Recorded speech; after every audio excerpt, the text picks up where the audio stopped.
Look, I'm not an attorney, but I want to talk for a second about the Olympian who's been indicted for, I guess, ostensibly damaging federal property, which could get him 10 years in prison. It's a felony charge because he put his hand into the nasty algae bloom reflecting pool and touched some of the peeling sealant up. Remember, because Donald Trump and his cronies fucked up the reflecting pool, which belongs to the American people. They spent tens of millions of taxpayer dollars sealing it. Well, first of all, driving on it, just, damaging the surface, sealing it so that the pool itself no longer behaves as essentially a self-filtering system through that kind of porous concrete. So they sealed it with this pool liner plastic Lysol toilet bowl blue sealer, and immediately got this heinous algal bloom. And then because it was so embarrassing, Donald Trump tried to claim that there was some kind of sabotage. I don't know. So cringy. They poured all of this hydrogen peroxide into the pool, which reacted with the pool liner and caused it to split and crack and peel up all over the place. Humiliation on humiliation, piled on humiliation for Donald Trump when it comes to this reflecting pool. And it is just so symbolic of how shambolic this administration, this regime actually is.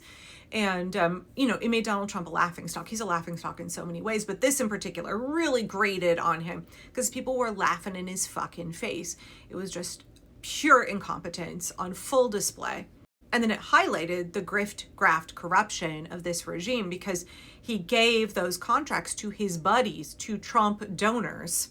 And they done fucked it all up because they don't care about making America great. They don't care about competence and skill and investing on behalf of the American people, investing in repairs or upgrades or infrastructure or anything. There's no desire to do right by the American people or to improve the United States at all. It's just how much of our taxpayer money can they siphon out of public funds and into the pockets of Trump donors, of private corporations, all while doing a completely fuck-ass job, the worst, the lowest possible skill level, because they don't care about precision, they don't care about quality, they just care about enriching themselves. And this situation with the reflecting pool really highlighted that. And so we had people showing up from all over wanting to put their hands in and touch right. It's like a historic moment. It's a humiliating historic moment. We will all look back on everything Donald Trump has done, but I think this reflecting pool will make it into school textbooks, right? This debacle will make it into the history books in a way that compounds what a shameful, pathetic president Donald Trump is and has been. And he knows that, right? So they sent the National Guard, our taxpayer money, spent sending the Guard to go and yell at people for putting their hands in the water of the reflecting pool. Not illegal. It is not illegal for you to put your hands in the water.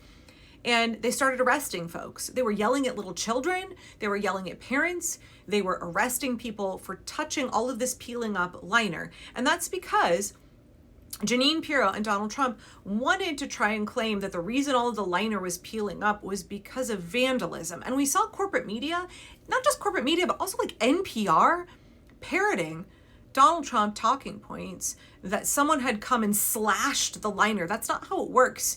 It was sealed to the surface, the bottom inside surface of the reflecting pool. It's not like a tarp that you could just cut with a box cutter. He can state and prove beyond a reasonable doubt that he caused damage, and that damage is over $1,000. Keying in on that, how do you prove that $1,000? With an expert. Is that because come to the trial. It has to be drained? Is that because it has to be You can. drained? We'll hear all that at the trial. Did he have any tools, or was it just his bare hands? Right now, we believe it's his bare hands, both hands. So does that indicate in your belief that it was probably damaged before, or do you believe that he He damaged it. further? But do you believe that it had already been damaged before? He damaged the pool. Before he touched it. He damaged this pool. But there have been, all these videos. Obviously. Well, good. I'm glad you've got that evidence. Come on in the grand jury. You can testify. To see ABC, NBC, CBS, NPR, AP, the list goes on and on. Reflecting pool liner was cut with a sharp knife or razor is what the headline says. And you have to open the article and expand it to read the full thing. Reflecting pool liner was cut with a sharp knife or razor, Trump says. Or National Park Service says. Or Trump administration spokesperson says. just really shitty reporting from basically everybody who ran with this headline, reflecting pool liner was cut with a sharp knife or razor. Have to click to expand to see, no, it wasn't. There's no evidence that that happened. Instead of saying Donald Trump falsely claimed, or Donald Trump accuses, or Donald Trump is flipping out over the fact that the people he hired done fucked up the reflecting pool and now it's a national embarrassment, they ran with this headline that lended credibility to this absolute bullshit that Trump is spewing. So they put out the false narrative that it was vandalism that resulted in this situation in the reflecting pool, because God knows there's nothing that Republicans and capitalists hate more than destruction of property. That's like a capital offense in the US. That's the greatest crime. This country thinks that destroying property is worse than taking human life. I swear to God, because the system is, right, a capitalistic system is all about protecting capital. It's all about protecting the profits and the wealth and the property of the super rich. That's more important than our rights or human life in this system. So crafting this narrative of like vandalism, we've all been indoctrinated to believe that that's just like the worst thing ever, the worst thing ever. But it's obviously not vandalism, but it created this pretext for them to arrest people and charge them with felony destruction of property, essentially with vandalism, for doing as much as touching the pool liner. Again, that's not a crime. Can you just tell us how you ended up at the reflecting pool, why you went down there? Yes, Chris. I was just out on about a 50-mile bike ride, and I decided to swing back over by the reflecting pool on my way back as a concerned, curious citizen. And you checked out the pool. You told the AP that you just put your hand in the water.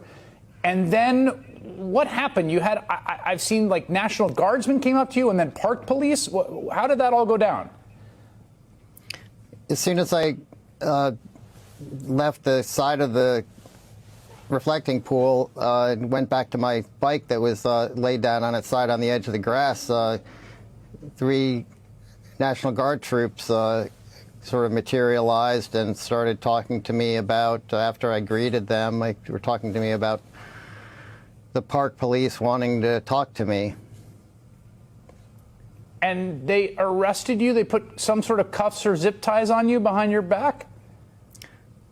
I didn't think I'd done anything wrong, so I had no reason to think I was going to be arrested, but I suggested we walk over toward the park police rather than waiting for them to come to us, and went over and furnished my ID, and kind of before I knew it, I was being handcuffed, and realized I was being arrested. When they arrested a 2-time Olympian for touching the liner and trumped up charges against him, felony charges against him, we were like, this is bullshit. This is jumping the shark. This is not believable. Now, I don't know.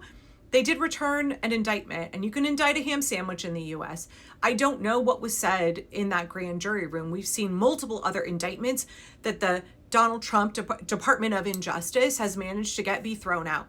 We've seen cases be thrown out. We've seen attorneys from the DOJ who've been caught lying and violating codes of ethics, engaging in behavior that would get them disbarred inside a grand jury room. So just because somebody is indicted, that doesn't mean they did anything.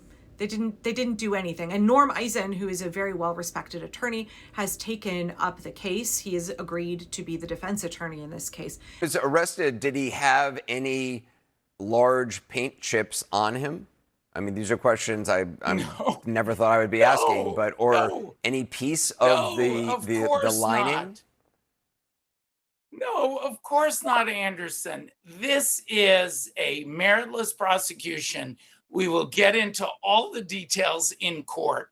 Every American should be concerned about this kind of thing. And of course, as you've pointed out, there's no evidence for the things that the president has said. Anderson, is my client responsible for those horrendous algae blooms, or creating this perfect storm in the pool, or having a composite material that is coming up off the bottom of the pool? Of course not. He's a cyclist who was going by a concerned citizen, curious, so what happened, as Americans are, about this mess. When he was arrested, did he have... I'm fully convinced that this is not going to go anywhere, right? This is absolutely malicious prosecution. But more than that, it's like, it's pandering to Donald Trump's ego, right? He needs to create the narrative that this was vandalism. So they're going to find somebody to pin it on. This is how corrupt and non-functional and just embarrassing the Department of Justice is now, right? To assuage Donald Trump's insecurities, they are going to try and put somebody in prison with trumped up charges to cover up his incompetence, the incompetence of the people that he fed our taxpayer money to. They're going to try and deprive a two-time Olympian of his freedom. He could go to prison for 10 years if convicted. This is also the time to remind all of us as Americans that it is our civic duty as citizens to serve on a jury of our peers if we are called to do so. It's an honor, it's a privilege, it's our duty to be able to help the justice system function. And in that system, where we have a right to a jury of our peers, jury nullification is a thing. When we are watching this regime trump up charges against people, when we are watching the Department of Justice not function as the people's attorney, as the people's recourse to get justice for us, but rather as a highly weaponized retribution machine serving Donald Trump and the fascist agenda of the far right of MAGA. We still have judges around the country, overwhelmingly in lower and appellate courts, not in SCOTUS, who are willing to uphold the rule of law and do their duty. But we also have the right to a jury of our peers, because that is a way that we check the overreach of the government. That is a way that we check the injustice of the government. Jury nullification is the process, I know I've talked about this before, by which if you serve on a jury and you believe that the charges are unjust, if you believe that the punishment or conditions of the charges or the potential sentencing is unjust, if you believe that the law is unjust, y'all can all render a not guilty verdict. You can decide to render a not guilty verdict. That is your right. You don't talk about jury nullification in the jury room at all. That'll get you tossed off of a jury. But that's absolutely part of the way that we get justice against a tyrannical government and we protect our fellow citizens.